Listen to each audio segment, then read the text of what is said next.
we're going to talk about food. Not our food. I love talking about food. I certainly love eating it, but that's not what we're talking about. We're talking about fish food. And the reason I say that is all those years where I worked in aquarium stores, 99% of the people that would come in and talk to me because they were having challenges with their aquariums. And this goes from bettables to reef tanks. 99%, no exaggeration, once I asked the right questions, were overfeeding their aquarium. So let's get into that a little bit and talk about why that is. So for starters, we'll get this out of the way. Fish love to eat. Obviously, they're not the only ones. We love to eat, fish love to eat. But here's the thing with fish. Fish will eat and eat and eat and eat and eat until they pop. People tend to, and this is natural with any animal that they're keeping, or really anything that they're keeping, because people do this with plants as well, is they tend to apply what applies to them onto that of which that they're keeping as a pet or a specimen or whatever the case may be. So people look at the fish and go, well, they're hungry. I feed it, and then they just come up and they eat more, and I come back, I go out an hour, come back, they want to eat again, I give them more food. They're hungry. They must be hungry. Or I've heard this a lot. This is my favorite. They have those hungry little eyes. They're always looking at me like, hungry little eyes. Here's the thing. Fish, they're beautiful. They're fascinating. I've spent a lifetime scuba diving with them and keeping them in aquariums and studying them and doing everything with fish. But let's face it, they're not the brightest creatures in the world, okay? They have a feeding response. And when food's available, they will eat it. Many species we keep actually graze on small, tiny little bits of food throughout the day. So when they're given a plethora of food, they will gorge on it because in nature, they're never getting that many calories, if you will, at any one time.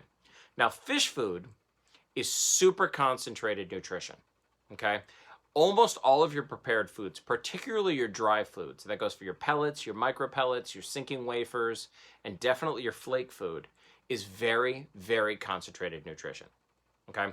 So, while it may not seem like much, when you feed your aquarium, ideally no more than once a day, and this is true of almost all aquariums, with a few exceptions, okay? Admittedly, the little extras, there are a few exceptions to this, but when you feed your aquarium, all of the food in the aquarium should be polished off in 10 to 15 seconds max. If it's floating around and settling on the bottom, it's too much food. It's definitely too much food. And the smaller the volume of water you have, and the higher the bioload is as compared to the volume of water. And for some notes on that, see my last video on overcrowding your aquarium. But the higher the bioload is in ratio to the volume of water that you have, the more sensitive you have to be about the amount of fish food that you put in. So for every calorie you put in, you are introducing nutrients into the water. The fish will eat some, they will miss some. It's inevitable.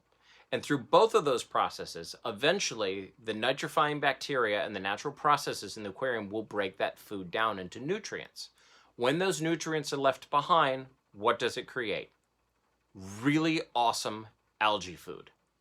So people with algae problems, it's because they're overfeeding their aquarium. Simply put, they are overfeeding their aquarium. So how much should you feed your aquarium? I touched on it a moment ago, but in most cases, your fish should be able to polish off all the food you put in there in about 10 to 15 seconds. That's it. Very, very fast. It doesn't seem like much, and they will almost guaranteed be looking for more. But the truth is that's all the food they need. So how do you know if you're not feeding your fish enough? You watch their behaviors. Fish will always be nipping at stuff and always grazing. A lot of the fish that we have are not even algae eaters per se. If left to their natural habits and are left so they're seeking food throughout the day, will actually graze and pick at things. That's normal. That's what they should be doing. And it's actually very healthy for your aquarium. It's healthy for the fish, and it's healthy for your aquarium as a system. So another thing you want to watch is the weight of your fish. How do your fish look? If your fish has a profile, if you will, so take a neon tetra, something that most people are very, very familiar with, okay? Neon tetras are easy to find everywhere. They have a nice, sleek torpedo shape. Look at the fish and see, does that torpedo shape run smoothly across the belly? If it is pooching out beneath them, they're gorging themselves, and that'll only be for a moment or two, okay? Or they possibly have an infection, and then there will be other signs, such as an inability to swim, okay? Now, if it is sleek and in line with the rest of the body and the fish is active and bright and well-colored, it's getting more than enough food. If you cut down on your feeding and you see their bellies become a little sunken, then you probably want to give a little bit more food. But here's the caveat. Not all fish feed as aggressively as other species. So within community tanks, you need to make sure that you're taking the time to make sure that each species is getting the right amount of food that they can polish off in just a few seconds. And that might mean taking the most aggressive feeders and feeding them over on this side, and while they're not looking, putting your hands down and putting a few flakes down for the cory cats on the bottom on the other side to occupy them. But nevertheless, what you don't want to do is put so much food in that you realize it's going all over and everybody must be getting it. So it's great. The food's all over, it's great. Or the catfish will get it when I go away. They'll eat some. They'll probably eat too much, and a lot of it will get caught in nooks and crannies and not get eaten. So the takeaway here is to make sure that you're feeding enough food to maintain your fish at a healthy weight. And again, look at pictures of healthy specimens and you should be able to get a good reference of what that is without overfeeding them, because it is vital to the health of your aquarium. Now, let's talk about a few caveats where the 10 to 15 second rule is a little bit more difficult. Now, clearly with invertebrates in a situation like a reef tank, particularly with your non-photosynthetic corals like flame polyps and stuff like that, that's a different story. That's more of a targeted feeding. And if you have graduated to that level of aquarium keeping, I would trust that you are familiar with the feeding needs of those particular animals. And if you're not familiar, do your research for sure, because that's a very important topic, which is separate of the scope of this particular video, okay? Now, there are some other species that do feed in different ways that is not just a one and done kind of gorge the food they need and off they go in a few seconds.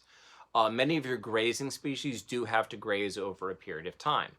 But with those species, it's best to augment their food with foods that don't foul the water relatively quickly, can be left in and then removed effectively once they're done eating over a period of time. So many of your vegetarian fish, if you will, although few of them are actually truly vegetarian, but your plecostomus, many of your algae-eating species, a lot of the herbivorous grazing species. This goes for saltwater too. Your grazers, your herbivores like your tangs, your surgeonfish, some species of rabbitfish, things like that, right? They will graze over a period of time, and what you can do is you can introduce a piece of blanched cucumber or a variety of things. You can get spirulina algae, but you clip it to something or rubber band it to a rock to allow it to stay put. The fish can graze for a while, and then when it begins to soften and fail, you can remove it again before it fouls the aquarium. But what you never want to do is put so much food in that it goes all over the tank and just assume your fish are going to find it and eat it later, because that's just a recipe for disaster, okay? So that's just one thing I wanted to bring up. It's an important topic. Again, every species is a little different. And when you have a community aquarium, you have the added challenge of making sure that you are addressing each species' needs without overfeeding the other one, which can be tricky, but it can be done. So if you have any questions, by all means, leave a comment. I would love to answer any questions, and I would love to hear some of your successes or failures or stories. We've all had them. We've all done it. And make sure to subscribe. We've got some more videos coming up about some other aquarium topics. And until then, we'll catch you next time. Bye.